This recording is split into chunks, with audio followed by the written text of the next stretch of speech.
자, 지금 이 영상을 보시면 충치 치료 안 하실 수 있습니다. 충치 치료 절대로 하지 마라. 충치 치료다라면 호구된다. 이런 이 어그로성인 제목들이 꽤 많이 있습니다. 하지만 우리 나는 의사다의 유튜브 채널은 정직과 성실을 근본으로 하고 있기 때문에 이 유튜브 영상은 왜 찍느냐 하는 거예요. 사실 저도 이걸 꽤 오랫동안 찍어왔지만 왜 찍는지 잘 모르겠어요. 저는 이걸 왜 하고 있을까요?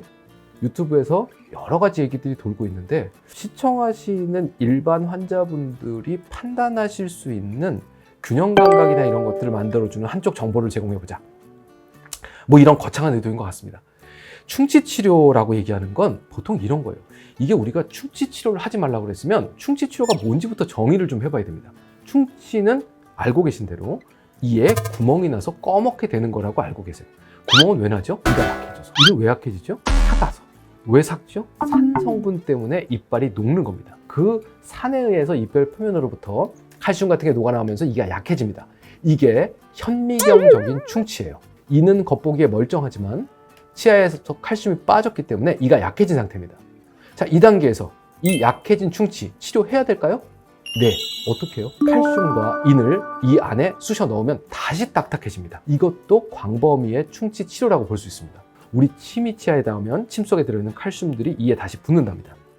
그리고 그 작용을 조금 더 가속화시켜주고 촉진시켜주는 애의 이름은 불소라고 해요. 그러면 우리가 그렇게 현미경적으로 일어난 초기 충치의 치료는 이를 잘 닦고 더 이상 진행되지 않게 막는 것, 그리고 불소 도포나 불소 치약을 하는 게 충치 치료입니다. 자, 정말로 깨알 같은 구멍이 뚫렸어요. 그런데 이거를 파낼 것인가 말 것인가 하는 고민이 생깁니다. 보통 요 타이밍에서 충치 치료하지 말라는 얘기가 나온 것 같아요.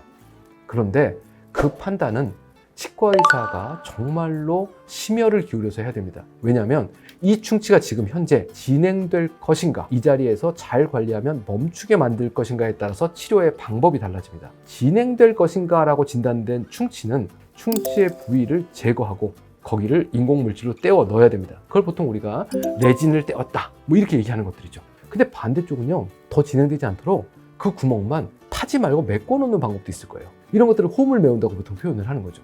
그런데 이를 안 닦아요. 그리고 치약은 불소 안 들은 화만 나는 이상한 거품 나는 치약만 써요. 그럼 어떻게 하면 좋겠어요? 사람이 말을 안 들으니까 인위적으로라도 어떻게 도와줘야 되는 거죠. 그 부위를 긁어내고 일단은 세균들을 제거를 해야 되는 겁니다. 그러니까 이 단계에서 우리가 해야 될 일이 되게 중요한 거예요. 왜냐하면 지금 현재 충치가 초기인 게 발견이 됐어요. 그럼 어떻게 해야 되죠? 열심히 정기검진 다니고 닦고 불소 바르고 불소 치약 쓰면서 어떻게든 막아보려고 노력을 한다 그러면 이거를 3개월 후에 한번 체크하고 6개월 후에 한번 체크하면서 진행이 안 되게 정지시키는 방법도 있다는 얘기예요. 그러니까 모든 치아를 다 충치라고 해서 긁어내야 될 필요는 없다는 얘기고요. 그게 아마 충치 치료를 하지 말라는 얘기가 나온 근거가 아닐까라는 생각이에요. 근데 그 판단은 정말로 어렵습니다. 뭘 봐야 되냐면 그 충치의 병소의 특성을 파악을 해야 돼요.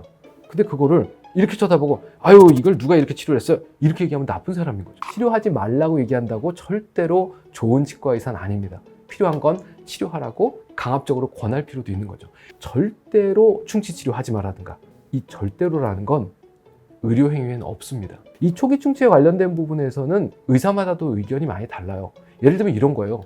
오늘 이 환자가 우리 치과에 처음 왔어요. 그런데 3년 만에 왔대요. 치과라는 데를. 이 사람을 믿고 잘 얘기해서 다음번 약속을 잡으면서 돌려보내는 게 옳을까요? 아니면 또 3년 후가 되면 이 치아가 난리가 날 것 같으니까 오늘 파고 레진으로 떼워서 보내는 게 맞을까요? 저 같은 경우는 나름대로 사람을 믿는 편이에요. 그래서 얘기 다 해주고 3개월 후에 오세요라고 얘기하고 보냅니다. 그런데 어느 선생님이 보기에는 그 환자 안 나타나면 누가 책임질 거냐? 이렇게 얘기하시는 분들도 분명히 계시겠죠. 또 다른 거는 이 치과에 갔더니 충치가 5개가 있다고요. 저 치과에 갔더니 충치가 3개 있다고 할 거예요. 충치 3개밖에 없다고 얘기하는 사람이 착한 사람, 10개 있다고 한 놈은 과잉 진료하는 나쁜 놈. 이렇게 해서 영상 만드시는 치과 의사분들이 또 있어요. 현미경 충치까지 보는 사람은 입안에 충치가 다 있다고 얘기할 거예요. 그렇죠.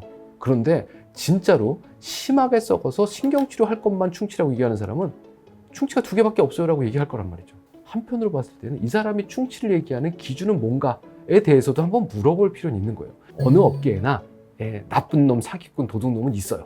예, 치과 의사 중에 없느냐? 있습니다. 왜 없겠습니까? 그렇죠. 예, 어딘간 다 있을 거고요. 또 하나는 내가 못 볼 수 있어요. 정말로 엑스레이에 미약하게 보이는 충치는 오늘 못 봤지만 6개월 후에는 조금 커지면 볼 수도 있는 거죠. 그런 것들을 정말 눈을 확대해서 보듯이 해서 요것도 충치인 것 같다라고 정밀하게 볼 수 있는 사람도 있고, 요 정도면 엑스레이 오류일 수도 있을 것 같다. 다음번에 다시 찍어봐야지. 이렇게 생각하시는 분도 있을 거라는 거죠. 무슨 얘기죠? 사람 얘기를 충분히 들어보셔야 된다는 얘기예요. 단순히 이 치료는 잘못됐어요. 이 충치는 치료 안 해도 되는 건데 치료했어요. 이렇게 얘기하는 사람은 대부분 다 좋은 치과 의사일 수는 없겠다는 생각입니다.